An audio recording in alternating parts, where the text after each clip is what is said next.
Jésus-Christ par son amour, Jésus-Christ par sa grâce, il a quitté son trône de gloire. Jésus-Christ a tout abandonné pour donner. Alléluia. Donc il a abandonné pour donner. Et c'est pour cela que nous sommes là aujourd'hui. Grâce à l'œuvre de la croix, grâce à cette œuvre rédemptrice, Jésus-Christ, l'agneau immolé, Jésus-Christ, l'agneau parfait de Dieu, il s'est donné. Personne ne lui a ôté la vie. Personne ne l'a cloué à la croix comme un criminel. Jésus-Christ, c'était sa mission, de mourir à la croix. Parce qu'à l'époque de Romains, tous ceux qui étaient cloués à la croix étaient des criminels. Mais Jésus-Christ, il a porté nos crimes, il a porté nos fautes. Et on l'a cloué à la croix pour que nous soyons tous pardonnés. Et ça, c'est la première étape de la délivrance. La première étape. Maintenant, vous devez savoir que nous tous, nous ne pouvons pas être sauvés si nous ne voulons pas être sauvés. Pour être délivré, on doit le vouloir. Alléluia.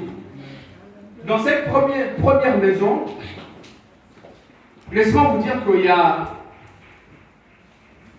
des chrétiens qui ont grandi pendant plusieurs générations dans une famille chrétienne.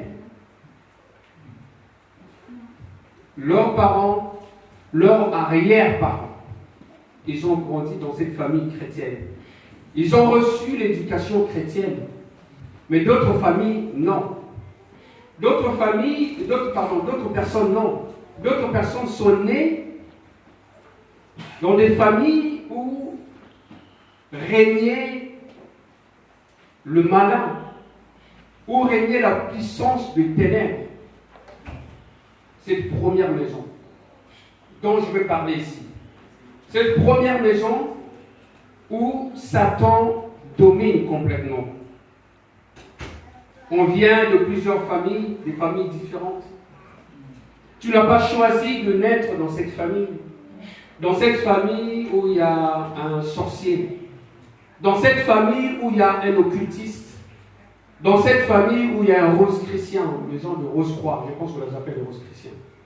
Dans cette famille où il y a les fétiches, nous n'avons pas choisi ça. Comment faire? Maintenant, je reçois Jésus-Christ. Comment faire pour couper tous ces liens? C'est la réalité dont je vous parle. D'autres personnes sont nées d'une famille chrétienne de génération, de plusieurs générations. Ils ont la bénédiction de leurs arrière-grands-parents. Excusez-moi. La plupart de ces chrétiens sont couverts. Ils n'ont pas besoin de faire beaucoup d'efforts parce qu'ils sont protégés par les prières de leurs arrières. C'est une grande bénédiction de naître dans une famille chrétienne de plusieurs générations. D'autres n'ont pas choisi cela. Mais Seigneur, aide-moi. Je veux être cette première génération qui couperait les liens. Alléluia. Vous voulez être cette personne? Amen. Alléluia. Déterminé. Seigneur, je veux couper ces liens.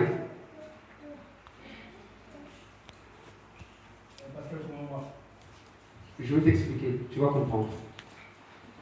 Plusieurs générations ont servi Baal,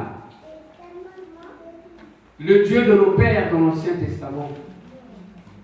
Ils ont servi Baal. Et Dieu a entendu les cris de ses enfants. Dieu a entendu leur douleur. Et Dieu s'est manifesté. Il a suscité quelqu'un parmi eux. Il a dit, c'est avec toi que tu vas délivrer tout mon peuple. Amen. Et à ce moment-là que vous devenez maintenant la première génération qui va couper les liens. Alléluia. Amen. Répondre à l'appel de Dieu. Et dire, Seigneur, me voici. Alléluia. Je veux mettre fin à tout ce que l'ennemi a essayé de semer dans ma famille aujourd'hui. Vous serez combattus. Les gens vont mal parler de vous, les gens vont cracher sur vous, les gens vont dire des choses sur vous. C'est normal parce que vous êtes cette première génération qui va couper les liens. Les sorciers vont vous visiter la nuit. C'est de la réalité ce que je vous parle. Ce n'est pas de la science-fiction. Ce sont des choses qui existent. Ils vont vous visiter, mais vous êtes cette première génération que Dieu a choisie. Dans cette première maison, une puissance satanique qui règne dans cette première maison. Pourquoi? Parce que cette première maison n'a pas connu Dieu. Vous comprenez ce que je suis en train de dire? Cette première maison n'a pas expérimenté la puissance de Jésus-Christ dans leur vie. Et vous savez, cette puissance établit un gouvernement. Quand l'ennemi vient dans une maison, qu'il trouve cette maison tellement vulnérable, il n'y a pas la présence de Dieu. Le diable et ses démons viennent et ils établissent un gouvernement. Et ils commencent à gouverner votre maison. Et vous devenez leur esclave. Voilà pourquoi cette première étape de la délivrance doit être la délivrance, premièrement, de votre maison. Si aujourd'hui vous avez cette grâce de connaître Christ, ayez un fardeau pour votre maison. Priez pour que les liens soient coupés. Parce que le jour où vous serez dans une position de faiblesse, les premières personnes qui vont vous attaquer, ce sont les gens de votre maison. Ce n'est pas les gens qui viennent de très loin. Vous savez, quand un esprit, un démon physiquement vient de l'extérieur, vous avez le temps de discerner, de combattre. Mais quand cet esprit est dans votre propre maison, vous n'aurez même pas le temps de réagir. Et en plus, cet esprit habite une personne que vous aimez tant. Seigneur, aide-moi, en tant qu'enfant de Dieu, à prendre soin de ma maison. Moi et ma maison, nous servirons l'Éternel. Alléluia, est-ce qu'on peut acclamer Jésus-Christ pour cela?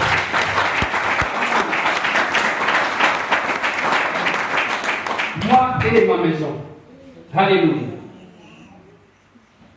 Le diable dirige un lieu où Jésus ne règne pas. C'est simple. Que ce soit dans une maison, que ce soit dans une entreprise, peu importe l'endroit où les gens se réunissent, s'il n'y a pas la présence de Dieu, c'est qu'il y a un autre gouvernement. Parce que quand Jésus-Christ visite un endroit, vient avec son gouvernement d'anges. Alléluia. Et chaque ange a une mission, comme chaque démon a une mission. Un démon peut venir, un démon de découragement, de tristesse. Le démon peut vous accabler tellement de choses. Seigneur, dans mes pensées, je vais mettre la louange et l'adoration. Quand ce démon vient, trouve en moi la puissance de la louange et la puissance de l'adoration. Amen. Rappelez-vous, alléluia, acclamez le Seigneur. Amen. Rappelez-vous, quand le roi Saül était tourmenté par les démons, qu'est-ce qui s'est passé? Il a demandé qu'on appelle le chantre David. Et quand il a commencé à jouer de cet instrument-là, je ne me rappelle pas le nom, les démons commencent à partir. Et la Bible dit que l'esprit de Saül était apaisé. Alléluia. Quand vous êtes attaqué par les démons, pensez à une chose. Je lève mes yeux vers les montagnes. D'où me viendra le secours? Le secours vient de l'Éternel, qui a créé les cieux et la terre. Alléluia. Alléluia.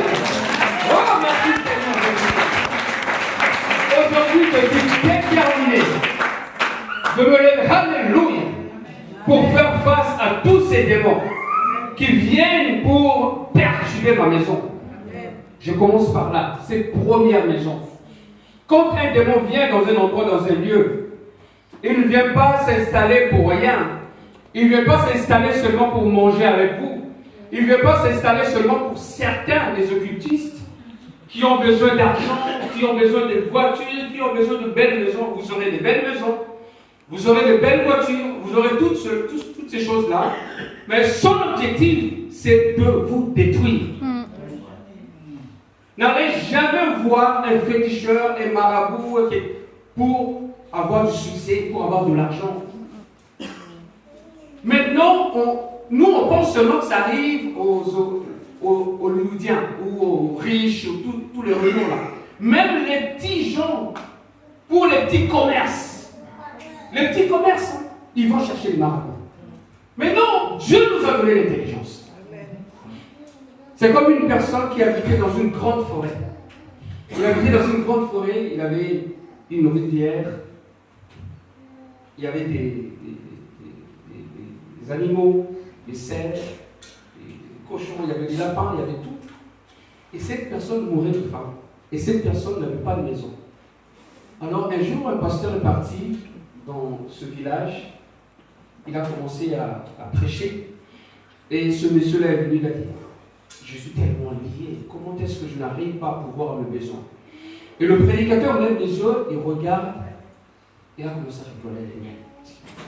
Dieu t'a donné les arbres, Dieu t'a donné la rivière, Dieu t'a donné les lapins et tout ça, et tu meurs. Il lui a dit, regarde, Dieu t'a déjà béni. Il a dit, mais comment? Il a dit, coupe cet arbre, tu coupes bien, tu tailles bien, et tu fabriques une cabane avec. Et va dans cette rivière, tu vas pêcher le poisson. Tout simplement. Voilà, les enfants de Dieu ignorent qu'ils sont déjà bénis. Amen. Vous êtes déjà bénis. Alléluia. C'est à vous de vous lever. Alléluia. Et d'aller chercher les bénédictions de Dieu. De travailler. Seigneur, aide-moi. N'allez pas chercher les marabouts et tout ça pour s'enrichir. Dieu vous a déjà béni. Travaillez juste votre intelligence. Si vous êtes commerçant, si vous êtes enseignant, je ne sais pas quoi, travaillez juste votre intelligence. Et le Seigneur va vous aider, vous irez très loin. Ceux qui sont encore liés par cette première maison, qu'on appelle la maison de servitude, combattent toujours ceux qui sont de la deuxième maison, de la troisième maison et de la quatrième maison. Nous verrons plus tard que la quatrième maison, la quatrième étape de la délivrance, dans cette maison, Jésus-Christ est le roi des rois. Jésus-Christ règne. Jésus-Christ guide. Jésus-Christ est le conseiller. Jésus-Christ est le papa. Jésus-Christ est aussi la maman. Jésus-Christ est tout pour cette maison. Les gens dépendent tellement de Jésus-Christ. Même pour les petites choses, Seigneur, est-ce que je suis dans ta volonté? Seigneur, est-ce que tu veux que je fasse cela? Seigneur, aide-moi. Il est notre conseiller.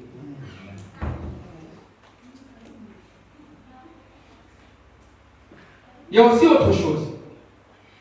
Si nous ne combattons pas selon les règles, selon les principes, il est difficile pour nous, en tant qu'enfants de Dieu, d'être victorieux. Il y a des règles que nous devons respecter. Il y a des principes que nous devons respecter. Le premier principe, dites à votre voisin, vous devez vous soumettre à Dieu. Voilà le premier principe de la puissance. Alléluia. Lorsque votre volonté se soumet à la volonté de Dieu, vous êtes en train de dire, Seigneur, je ne suis rien, toi tu es tout. Alors quand Dieu finalement va mettre sa volonté parfaite dans votre vie, aucun démon ne pourra vous détourner du droit chemin. Alléluia. Ça c'est le premier principe. Et le deuxième principe, je dois être un adorateur pour Dieu. Parce que Dieu nous a créés pour l'adorer. Dieu nous a créés pour le louer. Et le troisième principe, je dois être un vrai disciple. Un disciple, c'est celui qui apprend.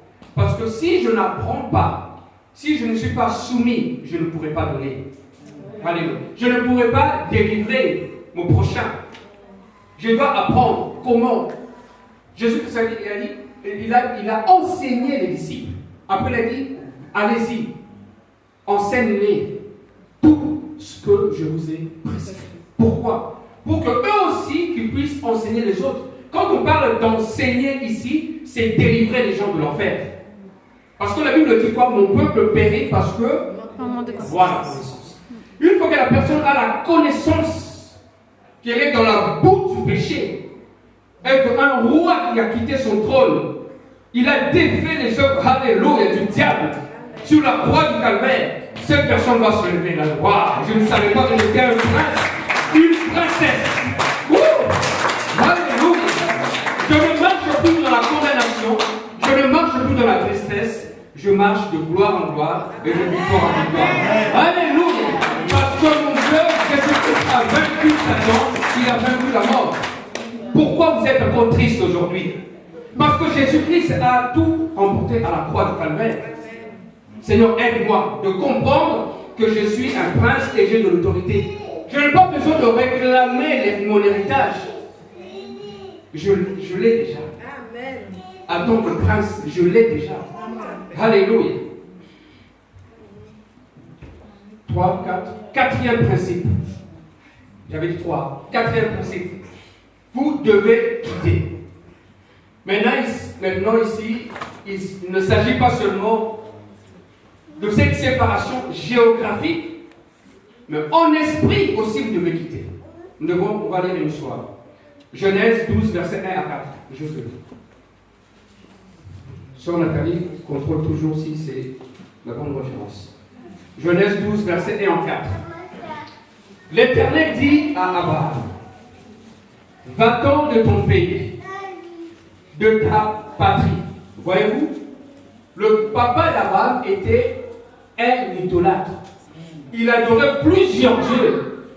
Même dans cette première maison où on adorait plusieurs dieux, Dieu peut se manifester. Dieu peut vous visiter. Et là, Dieu visite Abraham. Va-t'en de ton pays, de ta patrie et de la maison de ton père. Dans le pays que je te donnerai, je te montrerai par contre. Je ferai de toi une grande nation et je te bénirai. Toutes ces bénédictions, le fait de quitter précède les bénédictions. Si on ne quitte pas, on ne sera pas béni.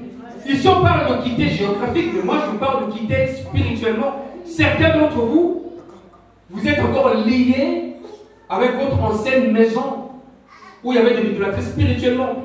Votre oncle, votre tante, votre je ne sais pas qui, votre je sais pas, peut être à 10 000 km à distance, il peut vous envoûter. Comment est-ce possible? Comment quelqu'un peut être à 10 000 km vous envoûter alors que vous êtes chrétien? Vous êtes chrétien, rempli du Saint-Esprit. Ben non. Il faut repousser cet envoûtement. Il faut repousser cet esprit. Pourquoi? Parce que vous êtes toujours en contact, en esprit avec cette personne, avec cette source de malédiction. C'est pour ça qu'il y a des choses qui ne changent pas. On va poursuivre. Je rendrai ton nom grand et tu seras, alléluia, alléluia, et tu seras une source de bénédiction. Vous comprenez? C'est-à-dire, si vous ne quittez pas, vous ne serez jamais, jamais une source de bénédiction. Là, on est dans une autre dimension de la délivrance.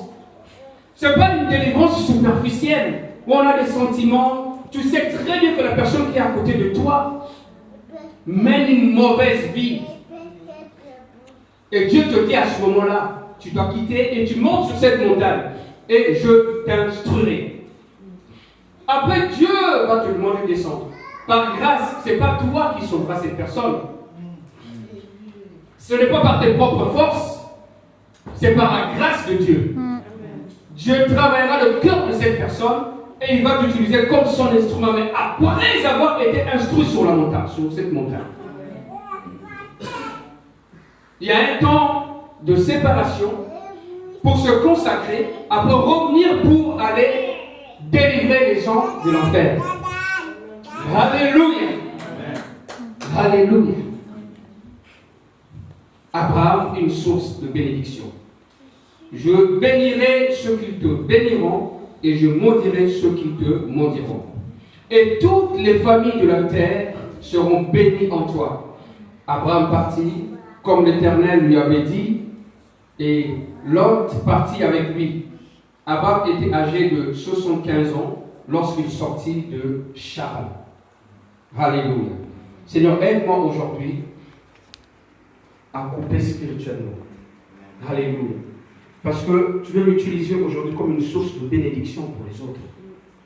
Ne soyez pas égoïste. Ne soyez pas égoïste. Dieu a besoin de vous. On a parlé des bases. Maintenant, on parle maintenant de l'appel de quitter pour que Dieu puisse vous utiliser comme une source de bénédiction. Dieu a besoin de votre esprit. Dieu a besoin de prendre le contrôle total de votre esprit. Parce qu'il sait ce qu'il y a de mieux pour vous et pour les gens qu'il va appeler. Si votre esprit est encore lié par les esprits, comment est-ce que Dieu va vous utiliser pour délier les autres? Tu comprends, frère Georges? Si toi tu es tout le temps colérique, comment tu vas délivrer quelqu'un qui est colérique? Si tu es tout le temps dans le mensonge, comment tu vas délivrer quelqu'un qui est dans le mensonge? Tu vas lui dire quoi? Qui est le père de mensonge? Satan. Et si vous mentez tout le temps, vous devenez vous-même mensonge. Et quand vous allez devenir mensonge, c'est que vous êtes devenu un esprit démoniaque. Tu peux faire une faute. Ah oui, c'est vrai que je n'ai pas fait attention. Ça revient tout de suite. Tu demandes pardon, Seigneur. Tu t'agenouilles, tu dis, Seigneur, je me dis. Sinon, je me réponds. Mais si le mensonge devient votre style de vie, le matin, vous montez. À midi, vous montez. Le soir, vous montez. Et vous entretenez même les anciens mensonges. Donc, vous plaidoyez sur les anciens. Vous devenez l'avocat de tous vos mensonges. Donc, vous êtes en train de creuser encore votre tombe. Est-ce que quelqu'un peut se réveiller ce matin? Alléluia! Est-ce que quelqu'un peut se réveiller ce matin? J'arrête le mensonge au nom de Jésus. Si les gens vont m'humilier, qu'ils m'humilient. Mais aujourd'hui, j'arrête. Alléluia! Alléluia! Marie-Ange, je t'avais trompé. Seigneur, aide-moi, il faut que je parte. Je t'avais trompé. Il y a 2 ans, je t'avais trompé avec Marie-Flore. Toujours des maris. J'aime beaucoup les maris. Vous êtes en train de délivrer toute votre famille. Amen. Juste le fait de déclarer cela, de dénoncer cela, vous avez délivré toute la famille. Amen. Vous devenez à ce moment-là une source de bénédiction. Maintenant, quelqu'un est en train de me poser la question ici. Avant que l'un ou l'autre soit converti. Je l'avais menti avant la conversion. D'accord? On est d'accord. On n'était pas chrétien, on ne connaissait pas la parole de Dieu. J'avais menti ma femme, j'avais menti mon mari. Avant la conversion, la Bible dit que Dieu ne tient pas compte du temps d'ignorance. Dieu oublie même ce temps d'ignorance. Mais à partir le jour où vous avez donné votre vie à Jésus-Christ, baptisé d'eau et du Saint-Esprit, au nom de Jésus-Christ, vous marchez dans la sanctification. Et un jour vous tombez, vous devez confesser votre péché. Amen. Vous devez le faire. Sinon vous allez bloquer tout le monde. Priez, jeûnez 3 jours, 7 jours, 21 jours, mais attention, prenez un peu d'eau, un peu dur. Parce que j'ai vu il n'y a pas longtemps un pasteur est parti dans la forêt parce qu'il voulait jeûner plus que Jésus-Christ. Il ne faut pas faire les choses comme ça. Au bout de 30 jours, les policiers l'ont trouvé mort. Il n'a pas bu, il n'a pas mangé 30 jours. Il voulait faire plus que Jésus. Non. Jésus-Christ était parfaitement Dieu, parfaitement homme. S'il a fait 40 jours, on n'est pas obligé de faire 40 jours. Parce que lui, il a fait pour nous délivrer de la loi et du péché, la loi du péché de la mort qui nous condamnait. Il a vaincu la mort. Mais toi, tu fais 30 jours. Pourquoi? Pour que les gens disent que power, t'es puissant, non. C'est pas power, anointing, non. On n'a pas besoin de ça. Jésus-Christ, les gens cherchent la puissance, non. Ils cherchent la grâce de Dieu, gagner les âmes. Amen. Alléluia. Le plus, je vais revenir au prédication, ne vous inquiétez pas. Le plus grand des miracles, c'est de gagner une âme à Jésus-Christ. Amen. C'est pas de guérir un paralytique, c'est pas de marcher sur l'eau. Vous avez entendu ce pasteur-là qui s'est noyé?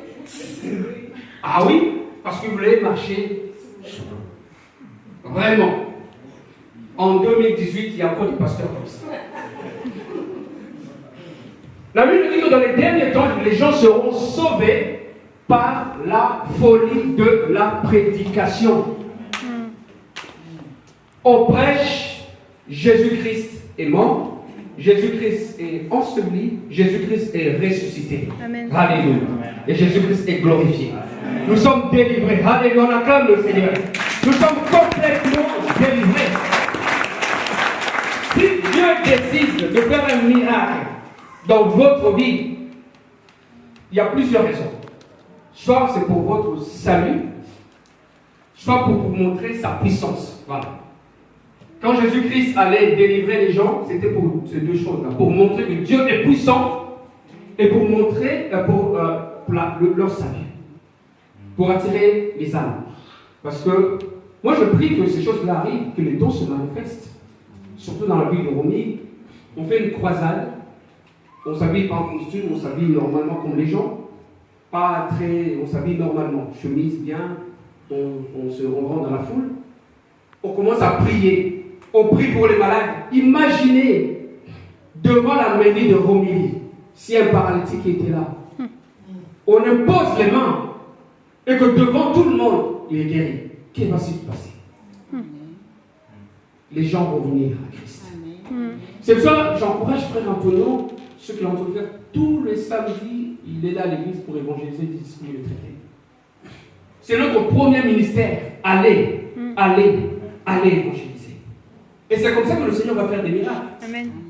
Aguili qui est là, il cherchait la face de Dieu. Et il a vu en vision Jésus-Christ. C'est pour ça qu'il est là. C'est une expérience que personne ne pourra noter, pourra enlever dans son esprit. C'est ancré en lui. Seigneur, manifeste ce don pour qu'on puisse sortir de cette première maison de servitude. Merci Seigneur. Alléluia, alléluia.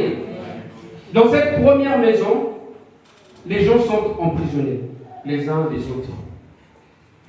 Un exemple, si une personne est dans les sciences occultes et habite dans votre maison et que personne ne connaît Christ, mais qu'est-ce que cette personne va faire? Elle va vous en douter. Et ça, c'est la première maison.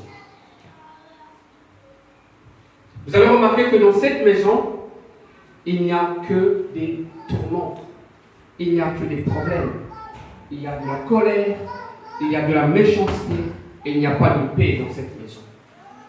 Alléluia. Je veux être cet instrument qui apporte la paix dans ma maison. Amen. C'est pour ça que je vais aujourd'hui répondre à l'appel de Dieu. N'aie pas peur des flèches. N'aie pas peur de toutes ces choses. Dieu sera toujours avec toi. Amen. Alléluia.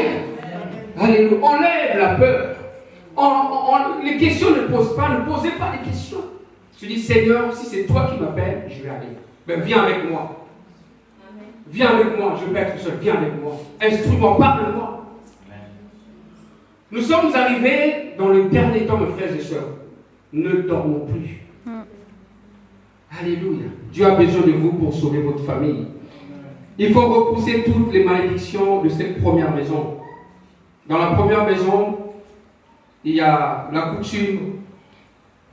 La coutume, c'est bien, il y a des coutumes qui sont bonnes. Mais ce que nous cherchons, c'est d'abord l'expérience avec Jésus-Christ. Jésus-Christ est arrivé. Pourquoi on parle de l'ancienne alliance et la nouvelle alliance? Pourquoi on parle de ça?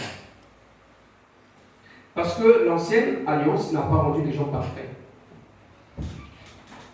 Il y a une loi, tu dois obéir à la loi.